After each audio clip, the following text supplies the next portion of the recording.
आपके किसी प्यारे को या आपको किसी ने ओलेंजापीन 5 मिलीग्राम या 10 मिलीग्राम लिख दी, घर वाले और इर्द गिर्द के लोग परेशान हो जाते हैं कि ओलेंजापीन, जो कि ओलेंजिया और लिप्राजिप्रेक्सा के नाम से आती है, ये तो बहुत डेंजरस दवा है।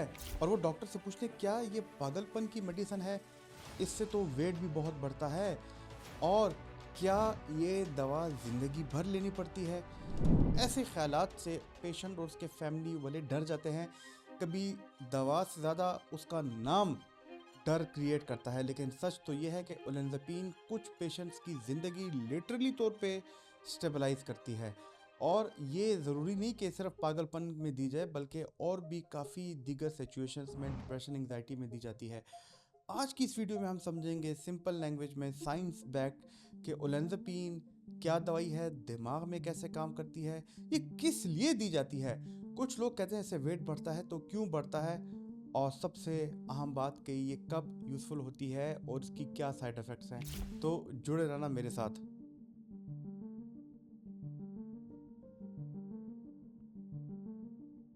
दोस्तों, मेरा नाम प्रोफेसर डॉक्टर अली मुफ्ती है। मैं एक साइकेट्रिस्ट हूँ। मेरी आपसे गुजारिश है कि हमारे चैनल को लाइक और सब्सक्राइब ज़रूर कीजिएगा। आगे जाने से पहले कोई अगर आपका सवाल हो तो कमेंट बॉक्स में ज़रूर कीजिएगा। अगर आप किसी टॉपिक पे वीडियो बनवाना चाह रहे हो तो उस पर भी आप हमें नीचे कमेंट में बता सकते हैं। दोस्तों, ओलेंजापीन एक एंटी साइकोटिक मेडिसिन है। अब अगर हम साइकोटिक या साइकोसिस की बात करें तो इसका मतलब ये कि दीवानापन, पागलपन, और ये एंटी दीवानापन दवाई भी कह सकते हैं। लेकिन इसका हरगज़ ये मतलब नहीं कि जिस बंदे को ओलेंजापीन प्रिस्क्राइब की जाए तो सिर्फ साइकोसिस यानी पागलपन के लिए होती है। वैसे तो अगर हम साइकोसिस की बीमारियों को देखें तो उसमें स्किज़ोफ्रेनिया में ओलेंजापीन दी जाती है, बाइपोलर डिसऑर्डर में दी जाती है, अगर वो मेनिया हाइपोमेनिया में पेशेंट हो, और वो अगर सिवियर एजिटेशन और गुस्सा हो उसमें पेशेंट को ओलेंजापीन दी जा सकती है, और वो लोग जिनको सिवियर एंग्जाइटी हो उसमें भी सेलेक्टेड केसेस में ओलेंजापीन दी जा सकती है। कुछ लोगों में जिनका डिप्रेशन ठीक ना हो रहा हो, रेजिस्टेंट डिप्रेशन हो, उनमें भी ओलेंजापीन दी जा सकती है।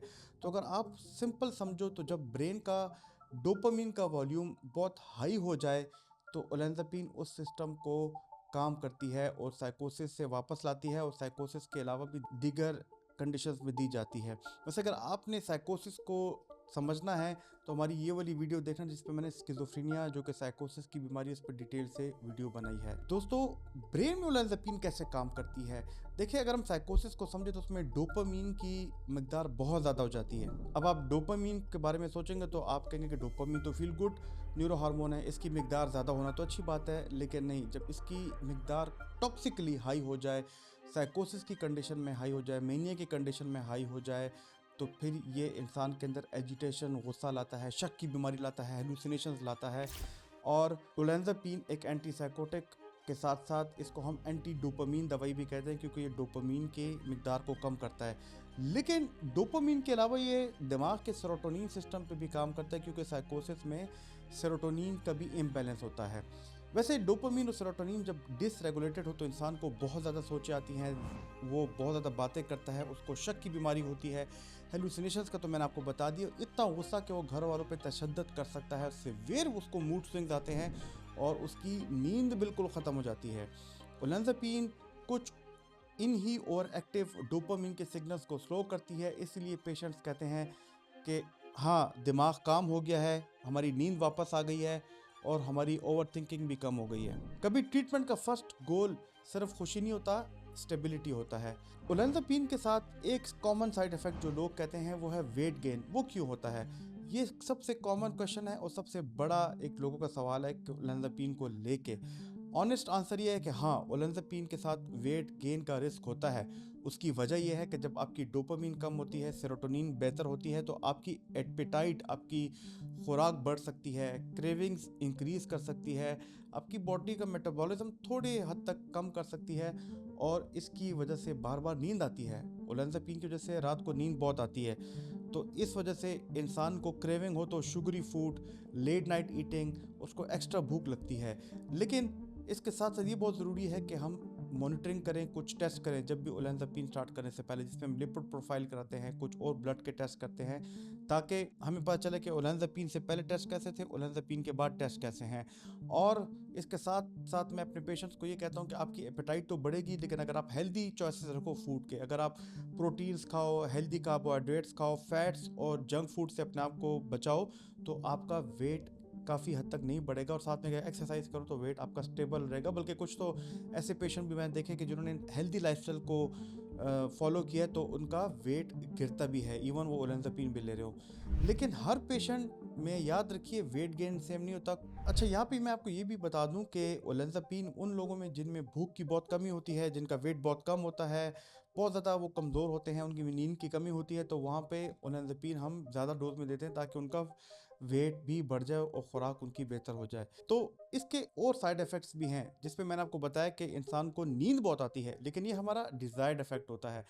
एपेटाइट का भी मैंने आपको बता दिया, जिसकी वजह से वेट गेन होता है। कुछ लोगों में कब्ज़, कॉन्स्टिपेशन होती है और उनका ड्राई माउथ, मुँह खुश्क होता है। और अगर हम लॉन्ग टर्म मॉनिटरिंग के लिए करें तो हम कोशिश करते हैं कि पेशेंट का वेट ज़रूर करें, उसके सारे जो लिपिड टेस्ट है, कोलेस्ट्रॉल, एलडीएल, एचडीएल, ये सारे करें। इसलिए फॉलो अप पे इम्पॉर्टेंट होता है कि ये टेस्ट ज़रूर किए जाएँ, क्योंकि मरीज़ बार-बार कहता है कि डॉक्टर साहब टेस्ट क्यों करा रहे हैं? तो यहाँ पे ओलेंजापिन की मॉनिटरिंग बहुत ज़रूरी है। अब ओलेंजापिन किन सिचुएशन में बहुत हेल्पफुल होती है? कुछ सिचुएशंस हैं जिसमें इंसान को बिल्कुल नींद ना आ रही, जैसे सेवियर इंसोम्निया कहते हैं, नींद की दवाइयाँ भी दी हों, उसके साथ इंसान को नींद ना आए, गुस्सा, एजिटेशन आए, साइकोसिस हो, बाइपोलर की वजह से मेनिया हो, और वो लोग जो कि रेजिस्टेंट साइकेट्रिक डिसऑर्डर्स होते हैं, उसमें ओलेंजापिन काफ़ी फ़ायदेमंद होती है। कभी-कभी पेशेंट इतना एग्ज़ॉस्टेड होता है कि उसको पहले स्टेबलाइज़ करना पड़ता है, और कुछ लोगों के लिए ओलेंजापिन उस सर्वाइवल, उस रिस्क से निकलने का एक फ़ेज़ होता है। सबसे बढ़ के ये कि क्या ये दवाई सेफ़ है? याद रखिए कि हर मेडिसिन के कोई ना कोई साइड इफ़ेक्ट्स होते हैं। मेडिसिन का सेफ़ या अनसेफ़ होना सिर्फ़ नाम से डिसाइड नहीं होता। ये पेशेंट की हिस्ट्री पे डिपेंड करता है, इसकी डोज़ पे डिपेंड करता है, किस कंडीशन में दे रहे हैं, मॉनिटरिंग और ड्यूरेशन मैटर करती है, कितने अरसे तक ले रही है। ओलेंजापिन हेल्पफुल भी हो सकता है, और वो लोग जो कि केयरलेसली इस्तेमाल करें और किसी के कहने पे इस्तेमाल करें, अंडर सुपरविजन साइकियाट्रिस्ट की ज़ेर निगरानी ना लें, तो ये अनसेफ भी हो सकती है। इसलिए सेल्फ मेडिकेशन बिल्कुल नहीं, सडनली कभी भी ओलेंजापिन को स्टॉप नहीं करना, डोज खुद नहीं चेंज करनी। जब भी ओलेंजापिन की डोज रोकनी होगी तो उसको हम आराम आराम से टेपर ऑफ करते हैं। अगर आज हमने डिसाइड किया कि ओलेंजापिन को कम करना है, तो इसमें कम से कम 2 से 3 महीने लगते हैं कि आपकी डोज को आहिस्ता आहिस्ता टेपर ऑफ की जाए। दोस्तों, कैसे लगी आपको मेरी ये वाली वीडियो? अगर आपको ये वाली वीडियो अच्छी लगी तो हमारी ये वाली वीडियो भी देखना, जो कि मैंने एंटीसाइकोटिक्स पे बनाई है, आपको ज़रूर फ़ायदा होगा। मेरी उम्मीद है कि इन वीडियोज़ के ज़रिए आपके अंदर साइकोलॉजिकल रेजिलियंस आएगी, आपको मेंटल हेल्थ अवेयरनेस मिलेगी। हमारे चैनल को लाइक, सब्सक्राइब ज़रूर कीजिएगा। अल्लाह ताला आपका हामी नासिर हो। शुक्रिया।